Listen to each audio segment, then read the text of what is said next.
Good morning or good day to those watching in all different area codes. So excited to see you. Claire Wasserman here, founder and author of Ladies Get Paid.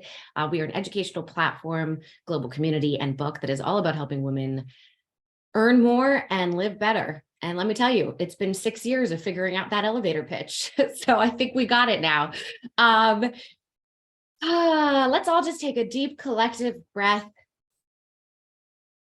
Because life, it's wild. It is a full roller coaster. And if you are in job seeker mode, that is sometimes when you are really feeling the roller coaster. Whether you are actively looking for work because you are fun employed or you are working somewhere else, we won't tell anybody. But life is about experiencing it. And when you are making change is oftentimes when you can deeply feel the bumps in all of their bumpy glory. So I'm just so appreciative that you're here. It's really hard to do this stuff on our own. And I'm just glad to be part of your journey. So let me tell you a little bit of the structure of today. If you are watching this as a video after the fact, you are only going to get the recording from the first part where I introduced two people from our community who are going to share their story, as well as a little talk that I'm going to give, largely based on a lot of the questions that I got submitted. So I picked the theme of fear, and I'm going to address that. And then I'll stop the record and we'll go and do breakout groups, networking groups, so we can really start to help each other. We all have networks, no matter how small, diversity is key. I mean, there's research that shows that the more diverse your network is, the stronger it is. So even if you just meet one or two other people, you don't know who they know. So let's use that time in the networking breakouts to really try to facilitate introductions for each other. I think that's where we're going to get the most traction. So let me hand this over. We have two great guests today, Anushka and then Genevieve. One is I think actively job seeking. And so I just want her to, she's sort of like in the midst of it. So I actually want her to share, what it's like to be in the middle of it and some words of wisdom for us all as she's navigating her own job seeker journey. And then Genevieve was job seeking, but just got a job. So I'd like to bring her in afterwards to give some perspective, again, of what she learned. I think there's so much power in just hearing each other's stories. In the future, we'll have all different kinds of guests. I don't really want to make these webinar style. This is really way more about peer-to-peer sharing and getting each other motivated. And we have a whole slew of webinars on ladiesgetpaid.com. So I hope that I think that you all agree with me. It just feels so freaking good to know that we're not alone in this. I gotta tell you. So let me invite Anushka up here. I asked her to unmute and I'm going to, there you go. All right, welcome, my love. Thank you for being part of this. We go way back, and I know everyone's going to be excited to hear your story and how to support you. Yeah. Hi, everybody. Claire, thank you so much for this opportunity. I was on this session 2 weeks ago, and it was the motivation I needed. So I'm really happy to be here.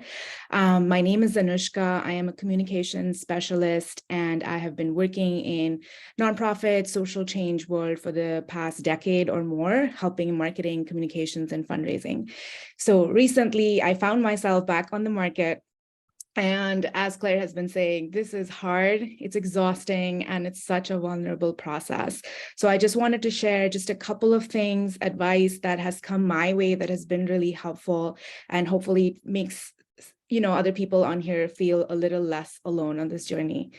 So the first advice that I got was, particularly when you are looking for jobs at the mid to senior level positions, just sending in your applications to job sites and sending your resumes is not going to cut it. Unfortunately, you're going to have to do some networking. And I'm the type of person who doesn't like to talk about myself, so it's very uncomfortable to be doing this, but I think it's important to pivot what that networking is like. And so really what I have been doing is reaching out to people within my network for informational chats. So for example, if there is a role that I want to transition into that I don't have a lot of experience with, then I've been reaching out to people within my network to see if someone knows somebody who's doing that role and having conversations with them about what that's really like, because those are just good ways to even prepare for interviews. And the other thing is looking up organizations that you might be really interested in working at, and you're looking for connections there, and setting up some kind of informational chats in that sense. I will say I have been really blown away by the generosity of people. In general, people just want to be helpful. And they've been very open to having conversations. In fact, people have even offered to review my resume or even put in a word for me were I to send an application to a particular organization. So I'll say that that is one important key piece to like get a lead, to even like have your interview, your resume looked at, and to get a conversation with a prospective employer. The other great advice that I saw on LinkedIn, and I think Claire has said this before too, is, your next job is most likely not going to be your last job. So it's important to think about networking as an ongoing thing that we're doing, not just waiting until we're back on the job market and then starting from zero. So that's really been helpful for me to like think about the way that I'm doing networking, is that I'm really building my professional network. And it's been really helpful and it's gotten me a few leads. So, things can come out of that. The other thing I will say is, when you're going through this process, I'll just share a quick experience. A few days ago, I had an interview for a role that I'm really excited about, for an organization that I was really excited about. I did the prep work. I talked to people who were doing a similar role. I thought I was prepared. The day of the interview came. And there are just those days where things just don't go your way. You are just not as articulate as you would like to be. You're not able to succinctly answer questions. And that's kind of what happened to me. Through that interview, I just got nervous and I stumbled on a couple of questions. And I think the important thing is that in that, we tend to tell a very negative story and fill a false narrative. And so I made a bigger deal out of it than I think it actually was. And I got really deflated after the interview and really heartbroken. But then, there's so many resources out there. I read a great article on the Harvard Business Review, and it was like, it's not the end of the story. And you can send a thank you email to the interviewers and clarify on something that you stumbled over. And that's kind of exactly what I did to both the interviewers. I sent a thank you note and sort of tried to clarify the point that I was trying to make, but couldn't make during the interview. And lo and behold, I do have a follow-up interview. So clearly I didn't do as badly as I thought that I did. But so that there's that negative self-talk and that false narrative that we tend to fill out because we are just so, self-critical. So that's just an important story that I wanted to share. So if you've been experiencing that, don't be hard on yourself. This stuff is hard and some days don't go your way despite, everything that you have done. And the final tip I'll just share is that if you have been using LinkedIn for sort of networking, LinkedIn also has really great resources on interview prep. If you have a premium version and if you can't afford it, do a trial version. They have interview prep questions for the type of role that you're looking for, whether that's marketing, sales, project management, whatever.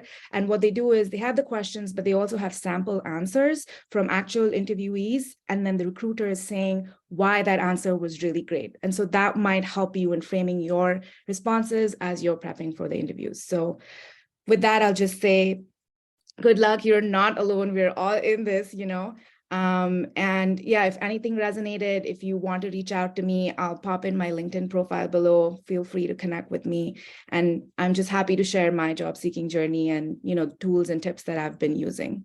That was fantastic. That was so good. And I really loved the story of being so hard on yourself.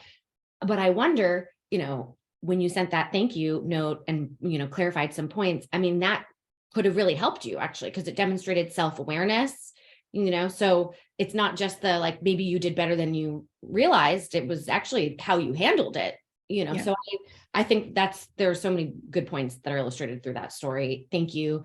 Thank you so much. Yes. Drop your information in there. And when I send the follow-up email to everybody, we'll also include your LinkedIn so people can connect with you. Fantastic. So I am going to now invite our next guest, Genevieve Stack. Genevieve's been a Ladies Get Paid member for many, many years.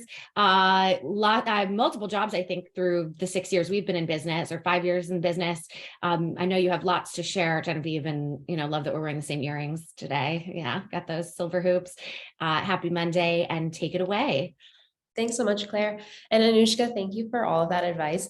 That is so relatable. And even though I'm sharing some of my story after I've been able to have started a job, it still like makes me feel so supported because I went through about 4 months of unemployment and have been in a couple of these conversations. And this group in particular has been so supportive and motivational and just made me feel not alone through a process that can feel so alone and can make you really question a lot about your own confidence, about your accomplishments.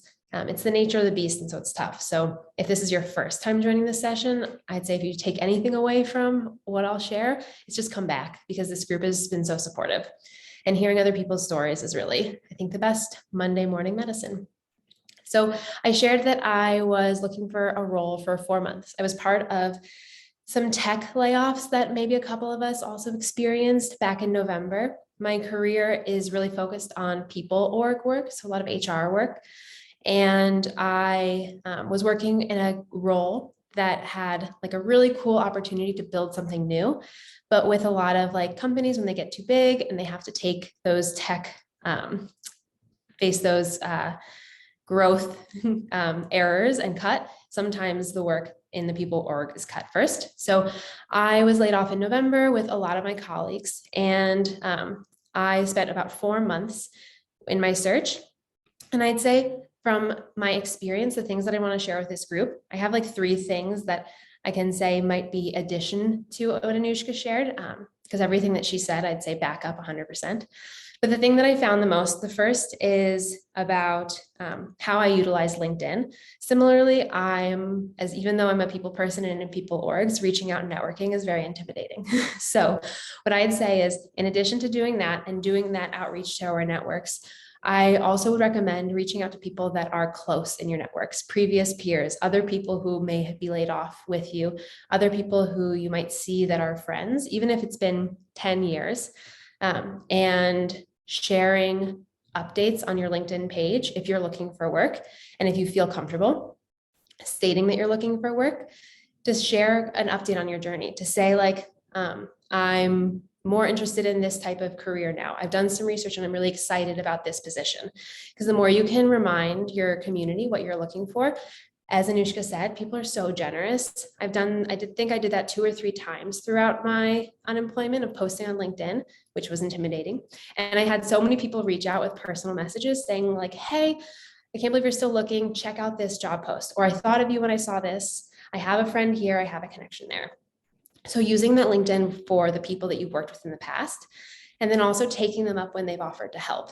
So whether that's someone saying that they'd like to offer their network, asking them if they can reach out to somebody, and helping you make those blind connections can be a little bit less intimidating than making the blind connections yourself.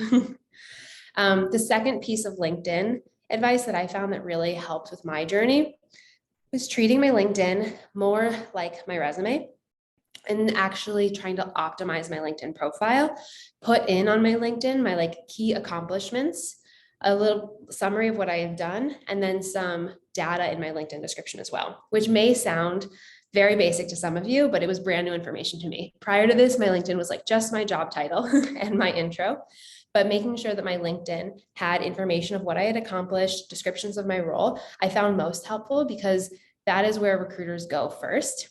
And so I did what we're all doing. I sent out probably more than 60 blind applications and got 5 responses from the blind work.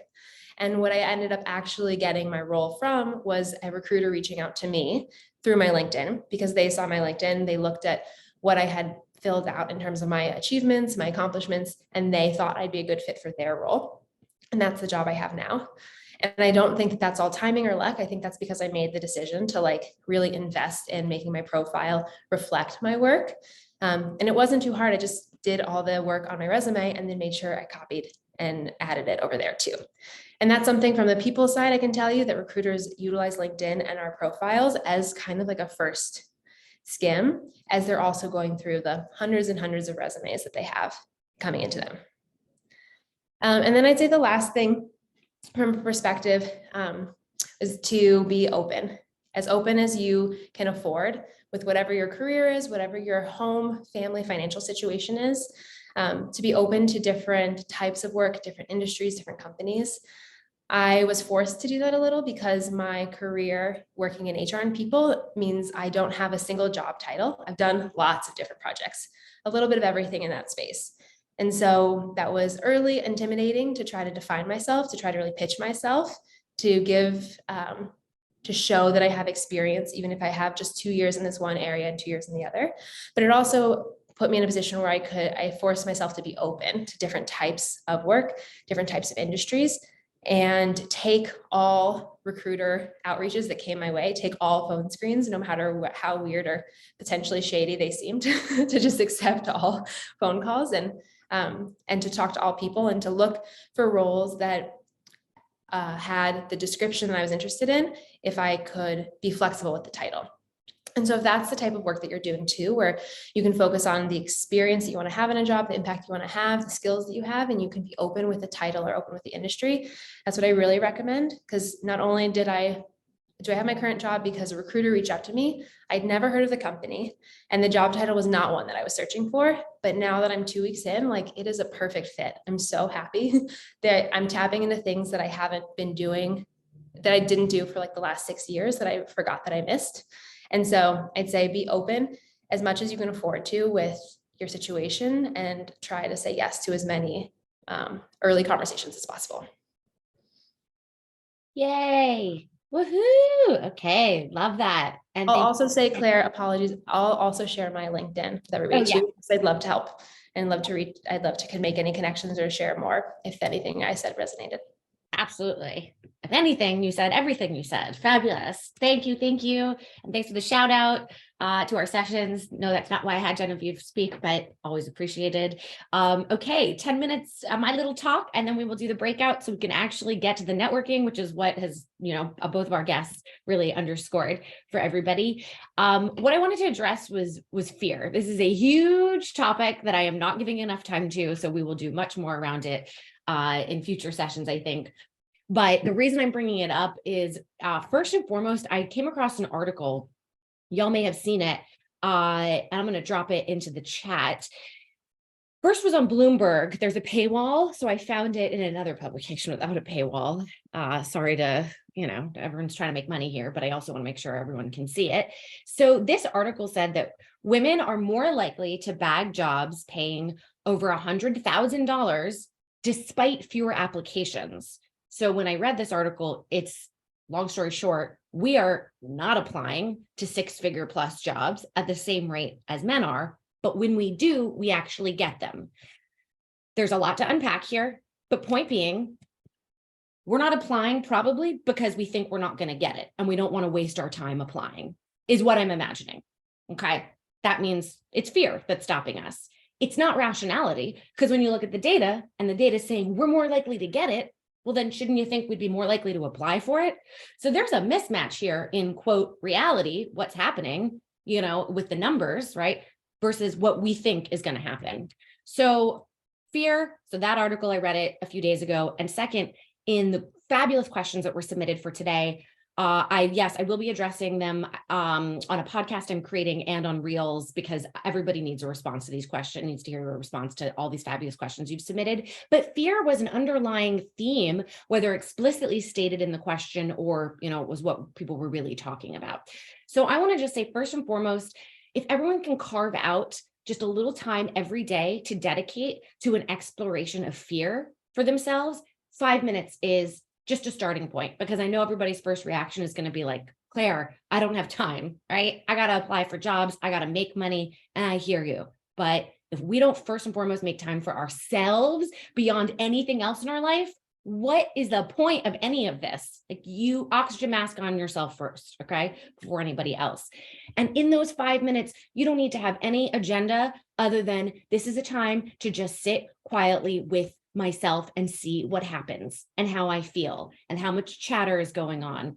Journal, just write badly, get in the practice of writing badly, and that'll show us how we can stop being perfectionists. So we don't need to force anything during this 5 minutes, but it's just a way of stating to yourself, to your fears, to the desires underneath the fears, this is an opportunity for you to show yourself if you so choose. Okay. So that's the first thing I want to just recommend. Second thing is with fear, some of our fears are really obvious. Like we're afraid of spiders, right? We could have some phobias. We could be afraid of public speaking. We could explicitly be afraid of applying for a job. Okay. I'm most interested in the fears that are sneaky, the sneaky fears. Okay. So I would love us to explore, how do we get to figuring out what those sneaky fears are? We can start with, well, how are they maybe manifesting? And I would say any kind of resistance that you are experiencing in your life, that you are expressing in your life, meaning procrastination is one. Jealousy, right? If there's a person out there that you're like consistently kind of jealous or resentful of, they have something you want, right? But there's a fear that's standing in your way of going after that fear or going after that thing, right? Or anxiety, right? And anxiety is a tricky one too, because you may not even consciously feel anxious about something, but your body knows, right? You're getting the stomach ache, so you can't sleep. So using these, 5 minutes a day to just really figure out, where in my life is resistance expressing itself? Is this associated to some sort of fear? Okay. Next step, you want to befriend that fear, because chances are you're afraid of the fear, or you have some kind of negative feelings towards the fear. You wish it didn't exist, right? Or you're judging yourself for having it. Like, how can I still be afraid of this when I know rationally I can achieve it, right? Well, here's the issue. Fear already is this complicated thing that has a whole bunch of negativity associated with it, wrapped up in it. Now you're going to be judging it. Whoa. There's no way that we're going to get into a space of really using our fear to our advantage. I'm going to show you how to do that in a second. If we can't at least just make friends with it, it's not going to work with you otherwise. Okay. And that's the thing about fear. I don't want us to work through it. I want us to work with it. And the way to do that is imagine yourself almost like a diplomat. Okay. Here, we have to really figure out how to speak each other's languages in order to get to, what's the lesson behind the fear? What's the fear trying to teach you? All that. Okay. So note if you have any resentment or judgment towards that fear, you can try to shift to a place of compassion. Because what is the fear doing for you? Why even have fear, right, in our lives? Well, it's to protect you, right? Like you're carrying it because in some way this fear is serving you. Well, what it's serving is and I don't want to get too much into like coaching speak here, but something called the self-concept, right? This is how you see yourself in the world, your values, your belief systems, right? It's a narrative. This is Anushka, I think, mentioned this, right? Like a narrative that you tell yourself that you've been given, usually through childhood or other experiences, compounded over time. So you really do deeply believe this is your place in the world because that's how you've been seeing things. Okay. Well, I want to just give you a heads up. When you start to befriend your fear and learn more about it and work with it, that self-concept, this is when we start to feel like we're having some existential crisis because your self-concept has been keeping you safe for many years. It's a way of seeing the world, being in the world. And so if you challenge it in any way, do note that this is when you may start to really question things about yourself. Am I lovable? If I make this choice, will I lose friends over it? You may start to panic. See that as a sign of growth, because even in nature, right? Like a tree or a volcano or a butterfly in a cocoon, there is like a metamorphosis that happens. There is a sort of breakthrough, almost a violent destruction that happens in major growth. So if you are having feelings of upheaval in your life, that is a good thing. I mean, seek support, get a therapist, all those things. So I do want to mention that, but don't resist it. Go, this is more interesting data about myself and about my path. Okay. So I just wanted to warn you, as you start to question your beliefs, you may start to feel a little agita or a lot of agita. Here are some questions I would love for you to ask that fear. What is underneath the core? Layers and layers of the core. So what's the worst thing that could happen if this fear is realized? Okay. What's the worst thing that could happen? And if that were to happen, what would that mean? Okay. And if that happened, what's the worst thing that could happen from there? Okay. And then what would that mean? See if you can keep going Like, and I'm not saying that there's one core truth underneath the fear. What you're going to find out is a lot of things about yourself. Okay. And I'm going to give you just a super quick example of how interesting and complicated fear can be and how it's useful for us. So starting with figuring out what the fear is, resistance. Okay. One resistance is I'm always finding excuses not to work on my screenplay. Valid excuses, but they're excuses. Okay. So I'm procrastinating. So clearly I have a fear of finishing my screenplay. What would you say is at under the core of it? Rejection, probably, right? Like once I, shop this around and nobody wants it and I'm rejected. Okay. What would that mean about myself? I'm not a good writer. There's lots of things here. But what I found out underneath that fear that I find most interesting, that is useful for me, this is why I really want to urge y'all to do this work, is I realized that if I no longer worked on my screenplay, I was afraid that I wouldn't have an outlet to just be imaginative, to express myself. So I've been dragging my feet on finishing it because I love the experience of working on it, actually. And it's also providing me an opportunity to have escapism and procrastinate for my business. And so I think actually I might not just be afraid of rejection. I could be afraid of success too, right? If this were to become real, I would no longer have it as that outlet. Once I'm able to see fear clearly in that way, I can now go, oh, if what I'm afraid of is losing an experience of self-expression and imagination, I can give that to myself in other ways. I have lots of other projects I can work on, right? So that has been really huge. The other part is what's the best thing that can happen? All right. So if you were to get through this fear, and that's part of the, like, if the screenplay actually were to be picked up, I would have that sadness of not having the screenplay to work on anymore, right? So what is so fabulous about this work is you start shifting from the outcome of the thing you're afraid about to the process of growth. So in working with my fear, how am I expanding in this world? What am I learning about myself, other people, about my values? What lights me up? Then fear becomes this amazing, interesting, fascinating thing that you can keep in your toolbox as a way of just understanding yourself in this world. And so one just quick thing that can be helpful as a visualization, and I know it's a little bit woo-woo, and I'm normally, I think, more on the tactical side, but today we're going to be on the more spiritual side, is have a practice, maybe at the end of those 5 minutes, of imagining yourself almost like, Phoenix rising or whatever. You are working through the fear with the fear, right? You're maybe failing, visualize yourself, quote, failing, and then how you're going to grow from that failure, right? You can visualize yourself succeeding. How are you going to grow from that success? But recognizing that it is not about the failure or the success. It never was. It's never the end destination. It's always the journey. Oh my God, that's so cliche. And that's, excuse me while I go vomit as I said that. But that's kind of the point, because goalposts always move. You're going to get the job. I promise you all. Everybody who's feeling like they're never going to get the job, or you will get a job, right? You may even get, quote, your dream job, but then shit is going to happen. It's not going to be your dream job, or you're going to outgrow it, or something's going to shift, or, you're going to realize that never was your dream job and you actually want something else, or, you have a baby, you need to make more money. There'll always be other things. So that's where I really just urge us all to just get gritty in the process of this. And if we can find something to just expand with, whether it's our knowledge, our self-love, there's just so many values, just so many things, new people we meet. You're quote, succeeding. You're here. Okay.